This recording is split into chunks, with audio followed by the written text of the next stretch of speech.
Transformados es una serie basada en la primera carta de Pedro. Transformados para hacer la diferencia. Esta es la meditación número 10. Soy el pastor Rafael Pola. Te invito a que juntos leamos el texto de esta ocasión, que es 1 Pedro 1, verso 20 y verso 21. Dios lo eligió como el rescate por ustedes mucho antes de que comenzara el mundo. Pero ahora en estos últimos días, Él ha sido revelado por el bien de ustedes. Por medio de Cristo, han llegado a confiar en Dios y han puesto su fe y su esperanza en Dios, porque Él levantó a Cristo de los muertos y le dio una gloria inmensa.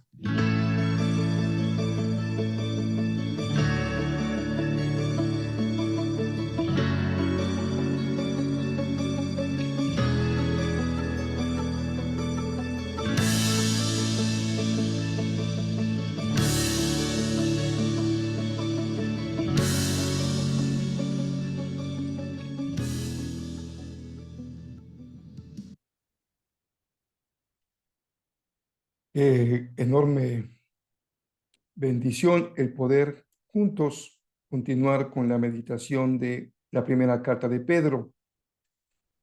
Las iglesias de los primeros cristianos fueron guiadas y orientadas por la tarea epistolar de los apóstoles. Si bien en cada congregación había líderes, pastores, ministros que guiaban al rebaño, la presencia de las cartas era fundamental para poder orientar y guiar a las nuevas comunidades cristianas asediadas por muchas circunstancias adversas. Eran iglesias muy heterogéneas. Cuando leemos las mismas cartas encontramos perfiles distintos entre las iglesias locales. La primera, sabemos, nacida en el corazón de Jerusalén, y después se fueron formando a lo largo y ancho del Medio Oriente, de África y Europa.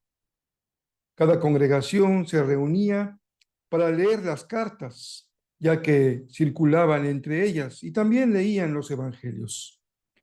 Las verdades centrales de su fe necesitaban ser consolidadas, porque desde su nacimiento el cristianismo tuvo que hacer frente a persecuciones provenientes de tanto judíos como de romanos, pero también tuvo que enfrentar un sinnúmero de herejías que surgían desde su propio interior. Podemos leer las cartas de Pablo, de Pedro y de Juan como respuesta a los problemas que las iglesias enfrentaban. Las iglesias asentadas en las 5 provincias mencionadas por Pedro tenían sin duda sus inquietudes. Eran además iglesias probadas por su condición de desplazados, migrantes forzados, que también tenían que responder a necesidades diversas en el ámbito pastoral. No dejaba de ser necesario que tuviera una buena formación doctrinal y teológica. Así que se nota en lo que hasta ahora hemos considerado el capítulo 1, como Pedro tiene como su motivo central el explicar el significado de la obra de Cristo y cómo su tarea, la de Jesús, estaba ya presente en el corazón del Padre desde la eternidad. Para Pedro era muy importante que la iglesia entendiera que Jesús no era un cambio en el plan de Dios. Por el contrario, debían tener claro que Jesús venía a ser el cabal cumplimiento del plan de Dios desde la eternidad. Por lo cual ellos deberían sentirse sumamente bendecidos, porque Dios los escogió para revelarles aquello que los profetas apenas alcanzaban a vislumbrar. Aquello que si bien se les reveló de forma profética, aún tendrían que esperar para que el sacrificio de Jesús fuese claro como el único medio para ser salvo.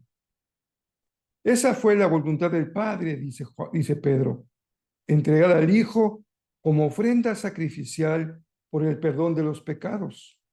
Ellos, la humanidad toda también, no solamente a quienes escribió esta carta, han de responder a ese sacrificio mediante el maravilloso don de la fe, Pedro dice, qué extraordinaria bendición.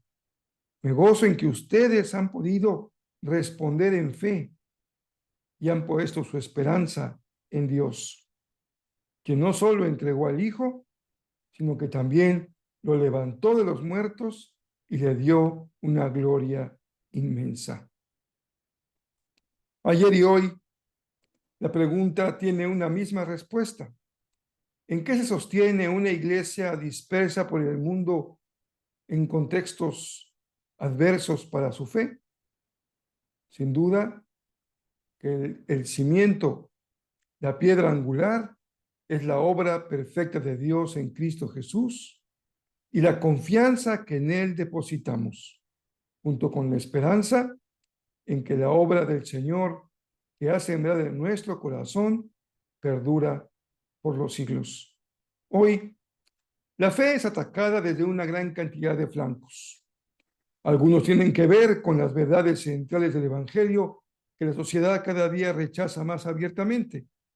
Otros flancos abiertos tienen que ver con el estilo de vida de los cristianos, sus valores, sus principios, pero también hay un flanco igualmente importante, el que se da desde el campo del conocimiento humano y la cultura del relativismo y la superficialidad en la que hoy vivimos y que, como en el tiempo del Nuevo Testamento, puede ser una influencia nociva para la fe. ¿Cuál es el mensaje de Pedro a la iglesia de ayer y de hoy? Manténganse firmes en su fe, mantengan firme su esperanza, no se dejen vencer por el sufrimiento y por las pérdidas que han tenido que vivir. En pocas palabras, que tu fe no mengüe y que tu esperanza se mantenga firme. Otra forma de decirlo, no pierdas la fe y no pierdas la esperanza.